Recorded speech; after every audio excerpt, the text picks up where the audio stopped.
Sabi po dito, ako ay nagagalak nang sabihin nila pumunta na tayo sa bahay ni Yahweh. Yan, pinamagatan po itong masayang pagsamba. Sa verse po ito,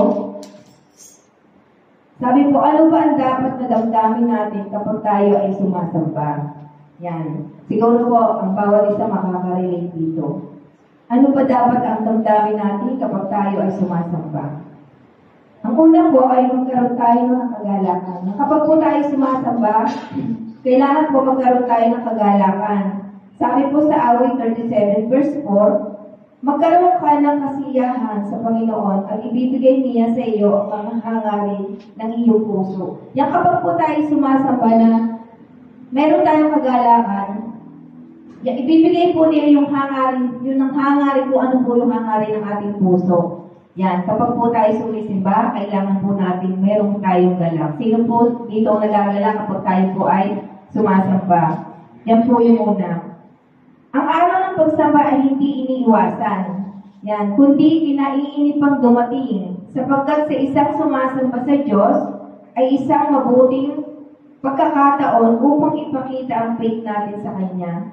Yan, kapag po tayo nagagalak kapag sumisimba, pag ipinakikita po natin kung gaano tayo nagtitiwala, yung faith natin sa Kanya. Yan, hindi po dapat na iniiwasan yung pagsamba. Sino po, di ba po kapag tayo sasamba, naka-ready na lahat?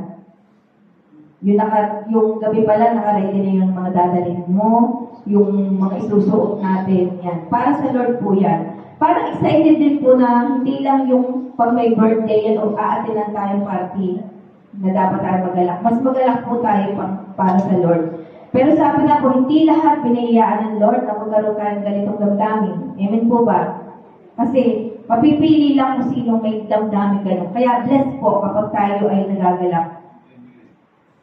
Pangalawa po, pumasok sa lungkuhan ng Diyos sa pamamagitan ng ating pagpupuri at pasasalamat. Yan, di ba po kapag tayo nasamba, andun po yung tayo yung nagpupuri at nagpapasalamat gaya na po ng ginagawa natin kapag tayo nagbibigay ng awitin, bibigay ng ng papuri sa Lord. Yung pag-awit po, para po yung prayer, yung pagpupuri natin sa Lord.